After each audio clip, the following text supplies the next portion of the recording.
रामलल्लाच्या मूर्तीचं अयोध्येच्या मंदिर परिसरात आगमन। अयोध्या नगरी सजली, शरयुकाठी दीपोत्सव सुरू। सगळ्या सोयऱ्यांसंदर्भात जरांगे पाटलांच्या सूचनेनुसार प्रस्तावित मसुद्यात बदल करण्यास सरकार सकारात्मक। सूत्रांची माहिती, जरांगे आंदोलनाबाबत काय निर्णय घेणार याची उत्सुकता।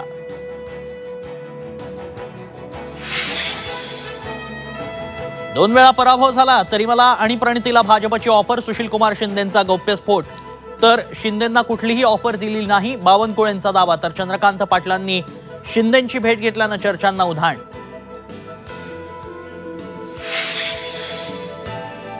ज्या माणसामुळे शिवसेनेतल्या दिग्गज नेत्यांना बाहेर पडावं लागलं, त्याच माणसाच्या हातातनं पक्ष सुटला। एक वर्तुळ पूर्ण झालं। शर्मिला ठाकरेंचा उद्धव ठाकरेंना टोला।